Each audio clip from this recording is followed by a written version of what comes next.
3부 예배해 주시는 말씀 사도행전 우리 7장 17절로 25절까지 있는 말씀입니다. 우리 주일 3부 예배는 하나님은 성공과 실패, 환경을 모두 사용하십니다라는 제목으로 하나님 말씀 증거하도록 합니다. 먼저 제가 사도행전 7장 17절에서 25절까지 있는 말씀을 읽겠습니다.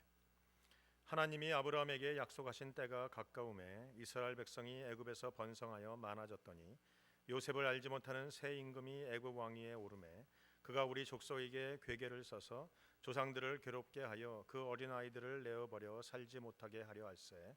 그때에 모세가 났는데 하나님 보시기에 아름다운지라 그 부친의 집에서 석 달을 길리우더니 버리운 후에 바로의 딸이 가져다가 자기 아들로 기름해 모세가 애굽 사람의 학수를 다 배워 그 말과 행사가 능하더라.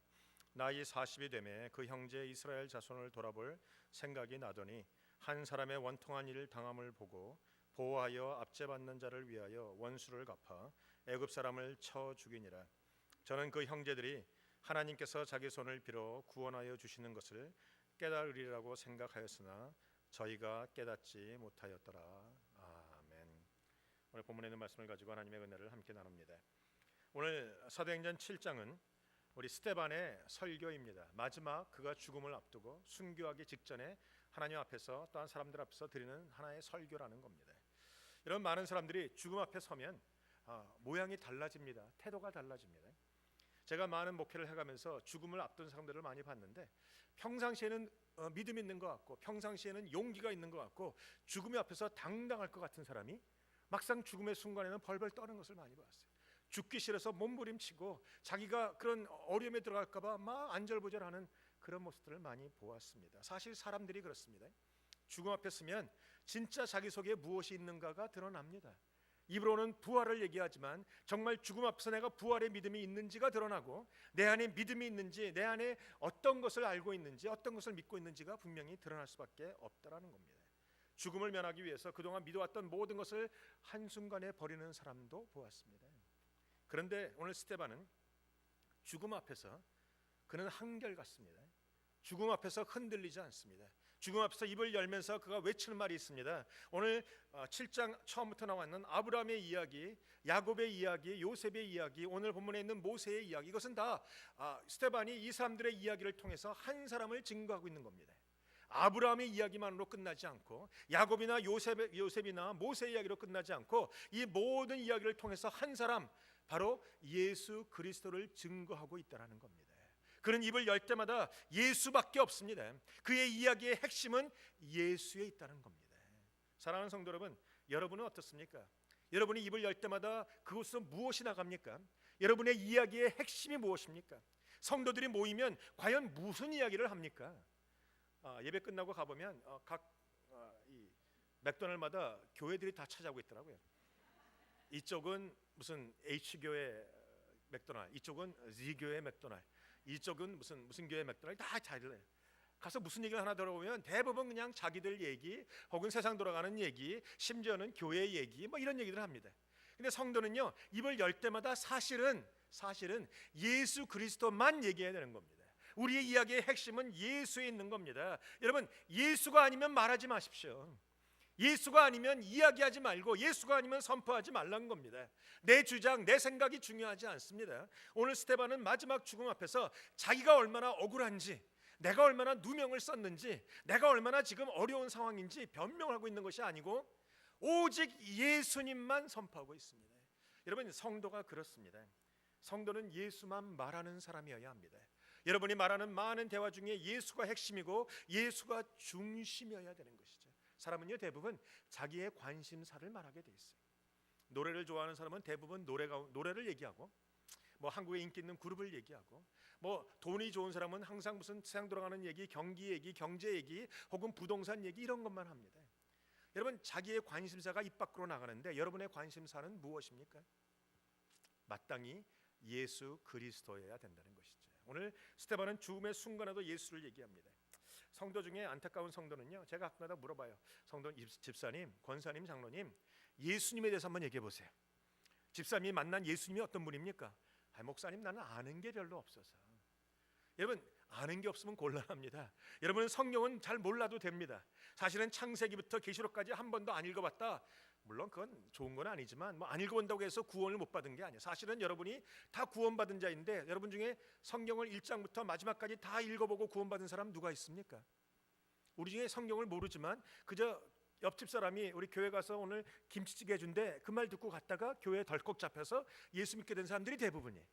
구원받는 데 있어서 그것은 별로 중요하지 않습니다. 그러나 예수님을 아는 것은 중요합니다.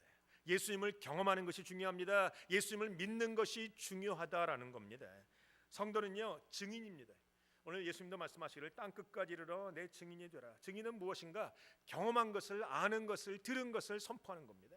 여러분이 예수를 알고 듣고 경험한 것, 그것을 말하는 것이 바로 성도이고 그것이 증인이라는 겁니다. 여러분, 성도는 예수를 증거하는 사람입니다. 손해를 보더라도, 심지어 오늘 스테반처럼 죽음을 맞이하더라도 예수를 증거하는 여러분들이 되시길 주님의 이름으로 축원드립니다. 예수 외에 다른 이야기는 입을 다무십시오. 그리고 예수만 증거하시면 됩니다. 여러 가지 어려움을 당하는 자에게, 그냥 고난 당하는 자에게 예수만 말씀하시면 돼요. 주님이 사랑하십니다.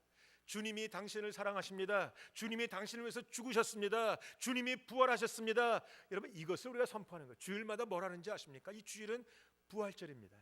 매 주일이 부활절입니다. 부활의 주님, 부활의 능력, 부활의 기쁨, 부활의 소망을 말하는 것이 주일이라는 겁니다. 오늘 여러분 안에 부활의 믿음이 있으십니까? 옆 사람에 고백하세요. 주님이 부활하셨습니다. 한번 선포해 보세요. 주님이 부활하셨기에 나에게 소망이 있는 겁니다.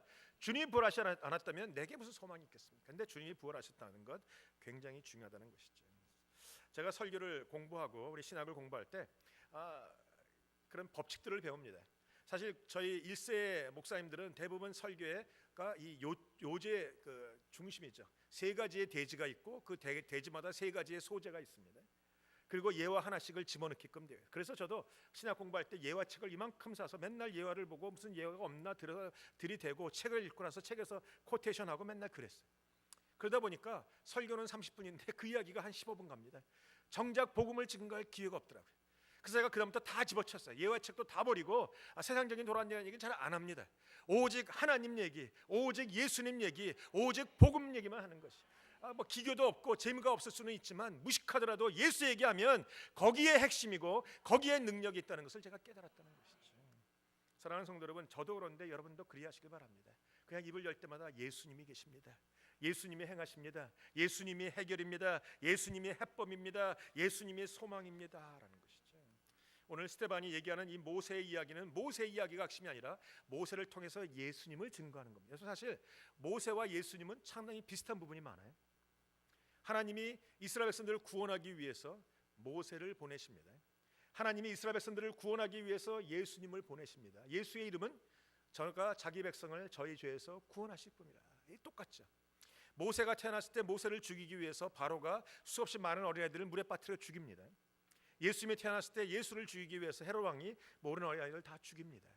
여러분, 그 상황과 설정이 비슷하기 때문에 오늘 스테반은 모세를 얘기하면서 예수 그리스도의 예표로 모세를 이야기하고 있다는 겁니다. 히브리 기자도 히브리서 3장에 보면 똑같은 얘기를 합니다. 히브리서 3장 1절부터 6절까지 보면 모세와 예수님을 비교합니다. 그러므로 함께 하늘의 부르심을 입은 거룩한 형제들아, 우리의 믿는 도리의 사도시며 대제사장이신 예수를 깊이 생각해라. 히브리서 3장 2절에 보시면 저가 자기를 세우신 이에게 충성하기를 모세가 하나님의 온 집에서 한 것과 같으니 저는 모세보다 더욱 영광을 받을 만한 것이 마치 집 지은 자가 그 집보다 더욱 존귀함 같으니라. 집마다 지은 이가 있으니 만물을 지으신 이는 하나님이시라. 또한 모세는 장래에 말할 것을 증거하기 위하여 하나님의 온 집에서 사환으로 충성하였고 그리스도는 그 집 맡은 아들로 충성하였으니 우리의 소망과 담대함과 자랑을 끝까지 견고히 잡으면 그의 집이라 그랬어요. 히브리 기자도 모세와 예수님을 비교합니다. 오늘 스테반도 예수님과 모세를 비교하며 모세는 예수님의 예표라고 우리에게 말하고 있다라는 겁니다. 여러분, 오늘 하나님께서 모세를 이스라엘 백성들을 구원하기 위해서 보내십니다. 그런데 중요한 것은 그냥 아무 때나 보내시는 것이 아니었어요. 오늘 본문에 보면 17절에 하나님이 아브라함에게 약속하신 때가 가까움에 그랬습니다. 하나님은 때를 따라 일하십니다. 하나님은 그냥 아무 때나 오늘 아침에 일어나서 오늘 한번 이스라엘 백성들을 구원해 볼까 하신 것이 아니고 하나님은 정해진 때에 하나님의 약속 그때에 우리가 그것을 이루시는 하나님이라는 것이다라는 겁니다. 여러분, 하나님의 때가 되었어요. 문제는 우리가 그 때를 잘 모른다는 데 있어요. 여러분은 지금 당장 이루어지길 원하지만 가장 중요한 것은 하나님의 때가 가장 좋다라는 겁니다. 여러분이 하나님의 때를 신뢰하십시오. 여러분이